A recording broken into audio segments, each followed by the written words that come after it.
Chip Kelly and the Eagles have made some eyebrow-raising moves in the offseason. So I've got SBR's expert NFL analyst Jordan Sharp here with us now to give insight on these offseason transitions and what it means for your betting in the upcoming season. So first off, Jordan, let's talk about the reasoning behind all the madness here. What the hell is Chip Kelly doing? He alleviated a lot of cap room. He released James Casey, Trent, Cary Williams, and then signed DeMarco Murray, which I like that move. But then he lost Jeremy Maclin to the free agency. He picked up Tim Tebow, and he also nixed Nick Foles and picked up an injury risk with Sam Bradford. Jordan, where did Chip Kelly score, and where did he fall short with all of these changes going on?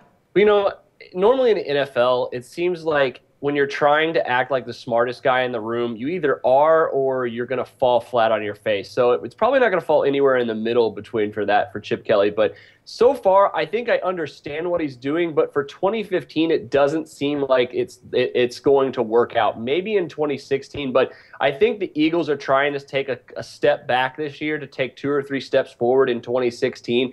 You mentioned the signings of the running backs. You know, that running back core is going to be great with Murray, Ryan Matthews, and Darren Sproles. But the offense behind Sam Bradford and that really young pass-catching core is going to be probably a big question mark for them. So in regards to that, you know, the signing of Miles Austin and letting go of Jeremy Maclin and you know, relying on Jordan Matthews, and they're a #1 overall pick this year, you know, probably a little bit of a backwards move for Chip Kelly. Also, big question marks on that defense for me. So I think I understand where he's going. He's trying to get younger. He's trying to have some cap space opening up here pretty soon. But I think it may hurt them a little bit. That's not to say that they can't get back to 9 or 10 wins this year, because I think their schedule's soft enough for them to do it.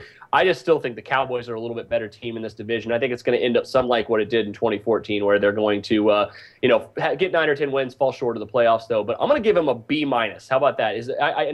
Not quite A material, you know, borderline C, but I think a B to a B- probably the grade I give Chip Kelly this offseason. I actually think a lot of people would agree with you there. B+, B-, that's kind of where we're at right now, but who knows, maybe he'll surprise us. We definitely know he's enjoyed that control he's had. He's definitely had full control of the reins so far in the offseason.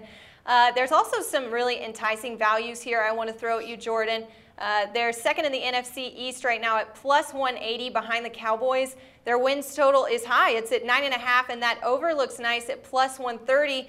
Are either of those enticing for you, Jordan? Can we depend on this team at all for our betting in the upcoming season? I'm not sure about like the exact finish bets that you were quoting on, because I think there is a chance they beat out the Cowboys if the Cowboys defense isn't as good and if their running game kind of collapses this year without Murray. So I'm not quite really very set on them there. I think you're right, though. The value is there. You know, I was looking at the value. I was thinking, you know, 9.5 wins, that may be a little high. They may be a 9-7 football team this year. But, you know, at +130, that's pretty nice value for the over. And they get to play the AFC East and the NFC South. And let's be honest, that's not 2 very difficult divisions to try to beat. They have a pretty soft schedule after their first couple of games going into their bye. I mean, I could easily see them 5-2 going into their bye and getting another 5 wins outside of their last, you know, their last 9 games. So I think over at +130 is a pretty good value for them, just because I think that they're being undervalued by a lot of people this year, and that's causing the sports books to be able to offer some pretty good value. So I think going away from,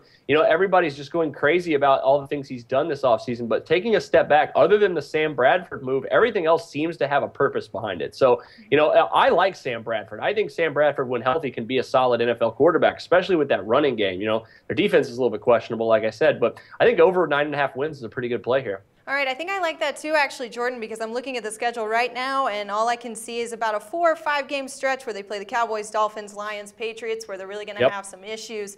But other than that, I agree with you. Top to bottom, it looks very doable to me. So SBR NFL analyst Jordan Sharp, thanks so much for joining us. And for more NFL action, keep it locked right here with us at Sportsbook Review.